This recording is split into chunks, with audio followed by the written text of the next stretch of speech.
kita kalau tidak ada pertanyaan, saya lanjutkan ke pemrosesan yang kedua atau fungsi transformasi yang kedua yang kita sebut dengan transformasi logaritma. Transformasi logaritma. Kalau kalian pernah belajar kalkulus, logaritma itu adalah kebalikan dari pangkat. Masih ingat? Jadi kalau saya punya 10 pangkat 2 sama dengan 100, maka ya, kalau saya tulis log 100, base-nya 10, biasanya ditulis di sini. Jadi kalau logaritma itu pasti ada base namanya, maka itu sama dengan 2. Ya, saya review sedikit terkait dengan kalkulus ya. Jadi base-nya di sini, nah yang pentingnya adalah base-nya. Base itu sama dengan yang ini ya. Ini kalau di logaritma itu bisa biasanya adalah base 10, base 2, atau base natural.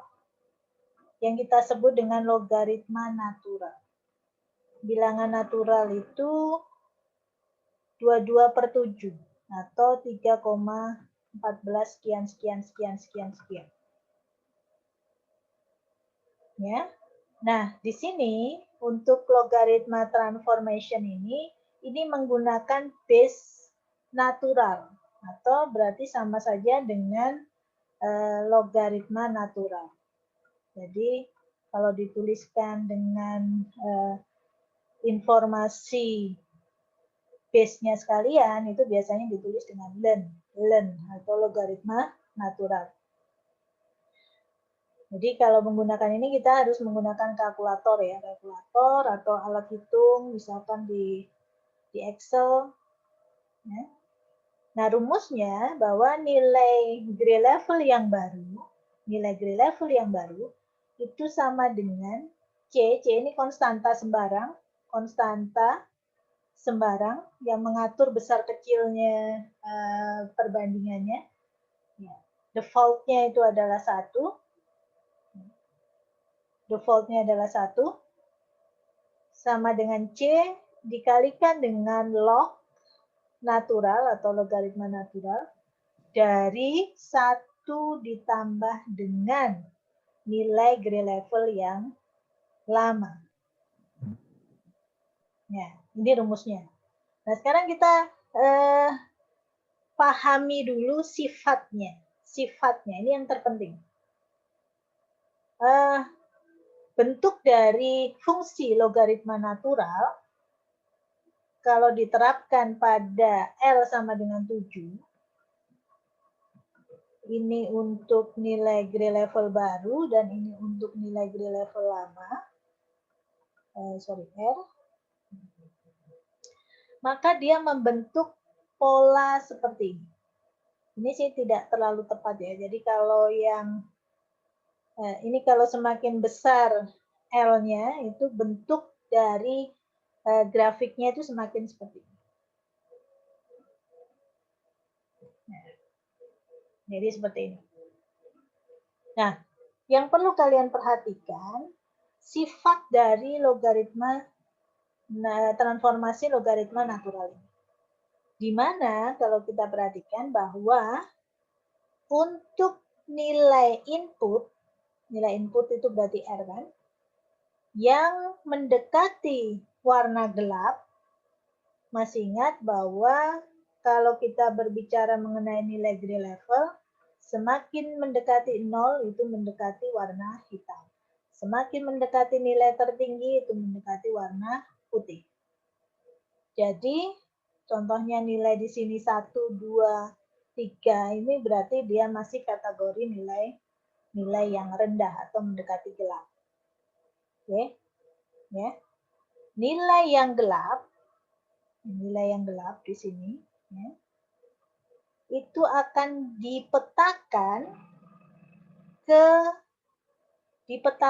ke nilai yang lebih terang.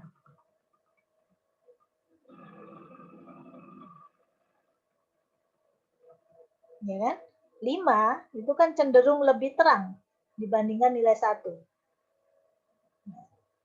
dan range-nya itu diperluas ya. Jadi kalau di sini misalkan nilainya 0 sampai 1, dia akan diperluas menjadi 0 sampai dengan 5. Artinya apa?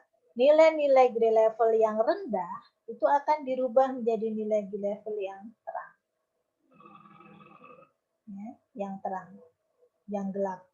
Hanya di sini kalau yang dia hitam saja, hitam tok, nilainya 0, dia tidak berubah. Dia tetap nilainya rendah. Jadi nilai-nilai gelap yang mendekati nilai 0 itu akan dipetakan ke nilai yang lebih besar, lebih kelihatan, lebih terang.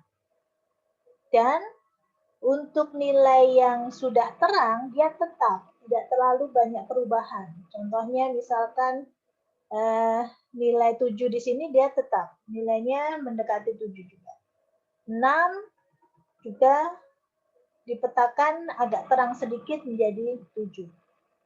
Tapi secara prinsip nilai yang 0 atau yang gelap saja dia tetap, yang hitam dia tetap, yang putih dia juga tetap, hanya nilai yang antara itu, yang gelap dia akan dipetakan ke nilai yang lebih terang. Ini sifat dari transformasi logaritma. Oke. Nah, sekarang kita akan lihat prosesnya untuk bagaimana sih proses yang terjadi pada saat kita menerapkan transformasi logaritma. Secara umum prosesnya hampir sama seperti ini. Jadi dilakukan pixel by pixel. Ya. Jadi dimulai dari baris pertama kolom pertama, kemudian dilanjutkan ke baris pertama kolom kedua, sampai satu baris ini habis, lalu baru berpindah ke baris berikutnya dan seterusnya. Nah, ini juga sama, prosesnya sama, dimulai dari yang paling kiri, ya, baris 1 kolom 1, ya, kemudian diikuti baris 1 kolom 2 sampai baris 1 habis, berpindah ke kolom kedua dan seterusnya. Sekarang saya akan ilustrasikan seperti apa prosesnya. Untuk fungsi transformasi logaritma pada image dengan ukuran 4x5 atau resolusi spasialnya 4x5 dengan resolusi keaguan 8. Misalkan di sini default-nya C-nya sama dengan 1. Maka kalau kita ambil nilai 2 pada baris 1 kolom 1 ini, itu akan diproses dengan fungsi logaritma tadi. Bisa masukkan ke rumusnya. C kan, jadi C-nya 1, dikalikan dengan log, log-nya adalah log natural, ya, dikalikan dengan log dari apa? Log dari 1 ditambah dengan nilai grade level yang sebelumnya. Jadi 2 ini adalah nilainya.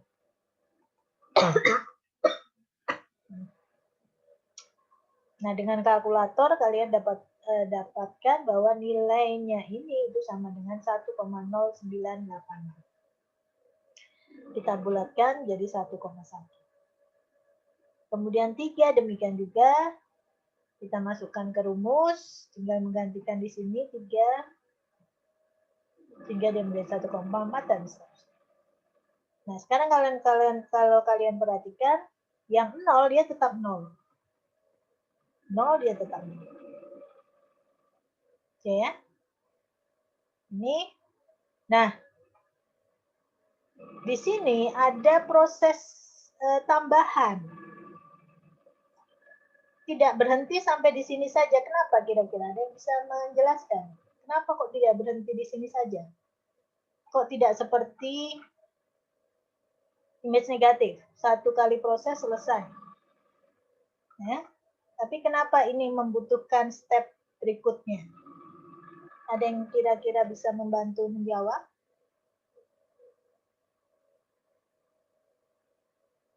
Sama.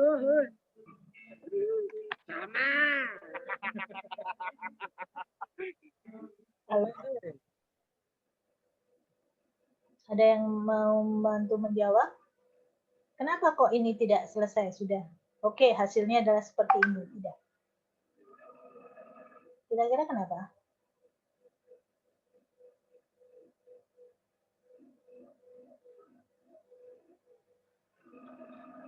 Jawabannya kembali ke definisi dari citra digital. Makanya ini sepertinya definisi sudah. Biasanya kalian definisi itu ya sudah definisi. Dihafalin selesai, tidak. Oleh kalau kalian perhatikan definisi citra digital bahwa ya dia adalah sebuah fungsi dua dimensi di mana nilai f, x, dan y-nya itu adalah diskrit. Nah, diskrit itu biasanya kalau dilambangkan dengan bilangan itu sama dengan bilangan integer. Diskrit dan finite. Finite itu berarti terbatas. Integer pun tidak integer yang mulai dari negatif, tidak. Ya, tapi integer dalam nilai terbatas. Finite. Jadi kita kembali ke sini. Nah, sekarang kalau kalian perhatikan, hasil dari proses transformasi logaritma ini, dia berupa pecahan. Ya, berupa pecahan. Dan satu lagi, nilainya di sini itu rendah sekali, berkisar antara 0 sampai dengan 1,4. Ya. Sedangkan citra yang kita akan proses atau kita buat tadi, itu nilainya R-nya adalah 8. Jadi kalau kita buat ringnya itu antara 0 sampai dengan 7 harusnya. Jadi diskritnya adalah di sini. Dia mempunyai nilai terbatas, integer yang nilainya terbatas antara 0 sampai dengan 7. Maka kalau kita melakukan proses dengan menggunakan transformasi logaritma menghasilkan seperti ini, kita memerlukan satu langkah atau dua langkah untuk mengembalikan ke bentuk aslinya dari image yang seperti ini tadi, yaitu apa? Diskrit. Diskrit dan berupa integer antara 0 sampai dengan 7. Proses ini yang disebut dengan proses normalisasi. Menormalkan kembali. Normalisasi. Ya. Nah, dalam hal ini untuk menormalisasikan dari bentuk yang seperti ini kembali ke bentuk yang berkisar antara 0 sampai dengan 7 digunakan dua step, dua langkah. Yang pertama, langkah pertama itu adalah merubah dulu ya nilai-nilai yang ada di ring nilai yang ada di image ini menjadi ring nilai antara 0 sampai dengan 1 untuk mempermudah. Ya, jadi dirubah dulu menjadi 0 sampai dengan 1, baru kemudian dirubah menjadi 0 sampai dengan 7. Nah, jadi langkah yang pertama itu adalah merubah ring nilainya menjadi 0 sampai dengan 1 terlebih dahulu. Oke. Nah, caranya gimana untuk merubah ini menjadi 0 sampai dengan 1? Yaitu dengan mencari mana nilai yang paling maksimum. Nah, nilai yang paling maksimum ini akan menjadi nilai 1. Berarti dengan kata lain, nilai-nilai yang ada di sini akan kita kalikan dengan ya, selisih antara nilai maksimum dikurangi dengan nilai minimum. Itu akan menjadi nilai ringnya. Jadi bisa jadi nilai terendahnya tidak 0. Bisa jadi nilai terendahnya 1 misalkan. Maka itu akan kita hitung menjadi ring. Ring itu adalah nilai terbesar dikurangi dengan nilai yang terkecil. Nilai baru itu sama dengan nilai yang ada di sini dikurangi dengan nilai minimum, ya, dibagi dengan ringnya. Sehingga kita dapatkan yang 1,4 ini pasti nilainya akan 1. Sedangkan nilai yang terkecil ini akan menjadi 0. Kenapa ya? Kan nilai, misalkan nilai terkecilnya 1 dikurangi 1 kan pasti 0. Ya, dikurangi nilai minimum. Ini hanya kebetulan nilai minimumnya adalah 0. Gitu. Nah, sehingga contohnya di sini 1,1 itu akan dirubah menjadi 1,1 dikurangi dengan 0 dibagi dengan selisih antara maksimum dan minimum tadi, yaitu 1,4. Hasilnya sama dengan 0,8. Gitu. Nah, sekarang dilihat di sini di citra yang warnanya oranye ini nilainya berkisar antara 0 sampai dengan 1. Ya, nilainya berkisar antara 0 sampai dengan 1. Dengan merubah menjadi 0 sampai dengan 1 seperti ini, kita bisa melihat paparan dari sebaran, ya, sebaran dari nilai Gray levelnya, sehingga kalau kita kembalikan ke nilai diskrit, itu tinggal dengan mudah nilainya semua kita kalikan dengan 7, sehingga yang 0 menjadi tetap 0, yang 1 berubah menjadi 7. Lalu dilakukan proses pembulatan. Ya. 5,6 kita bulatkan menjadi 5. Ya, seperti itu. Sehingga semua di sini akan menjadi nilai diskrit antara 0 sampai dengan 7. Nah, kalau kita perhatikan, apakah benar sifat tadi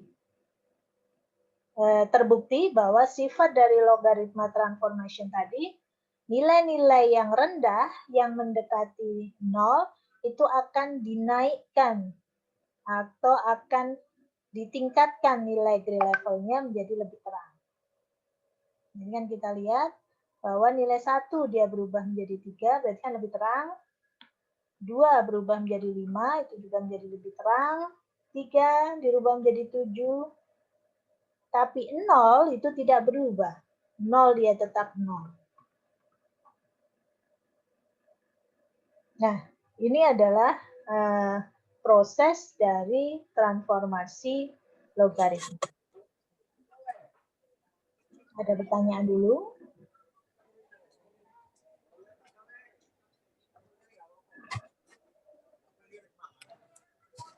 Bu, izin bertanya, Bu. Silakan.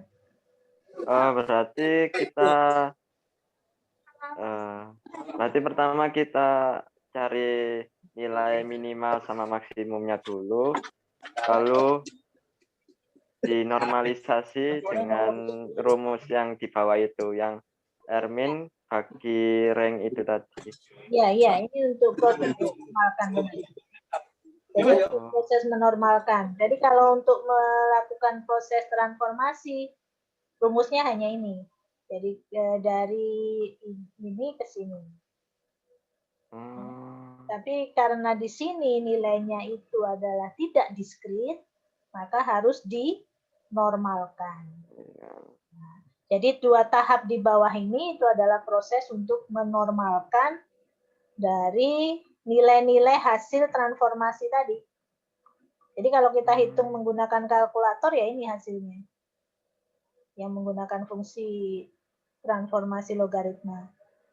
Nah, hanya di sini nilainya itu tidak diskrit dan dia tidak dalam ring antara 0 sampai dengan 7. Oh, oke. Berarti normalisasi harus hasilnya diskrit ya, Bu ya? Ya, kita kembali ke definisi tadi. Ya, definisi citra digital itu adalah semua nilai, baik itu F, X, dan Y, itu harus diskrit dan finite. Finite itu terbatas.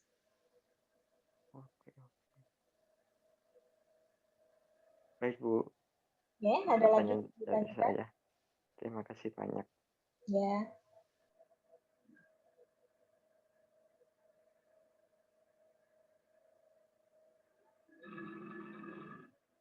Oke, nah kalau tidak ada, kita lanjutkan contohnya. Ini hasil transformasi logaritma. Kelihatan ya. Kalau yang kiri ini kita sebut saja F, ya, kemudian G. Nah, G ini adalah hasil transformasi logaritma. Bisa terlihat bahwa nilai-nilai yang ya, gelap-gelap di sini ya, yang kiri itu kan cenderung gelap, dia dirubah menjadi nilai-nilai yang lebih terang, ya, lebih terang. Tapi yang backgroundnya benar-benar gelap, seperti di daerah ini, ya, ini mungkin nilainya 0, dia tidak berubah, dia tetap hitam. Nah, biasanya digunakan untuk memperbesar, memperluas area-area yang seperti ini, misalkan ini kan ini seperti serabut ya, serabut otot, ya, serabut otot.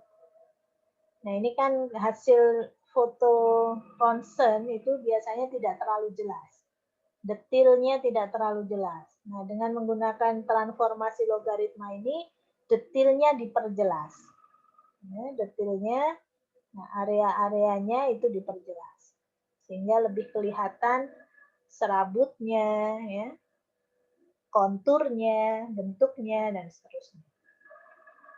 Ini adalah kegunaan dari transformasi logaritma. Tujuannya untuk meningkatkan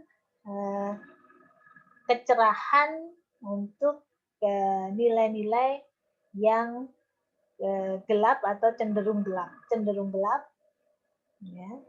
Saya katakan tidak hitam ya. Kalau hitam dia tetap, tapi cenderung gelap. Jadi bukan hitam dirubah menjadi putih, tidak, tapi cenderung gelap, dia akan menjadi warna atau nilai yang lebih terang.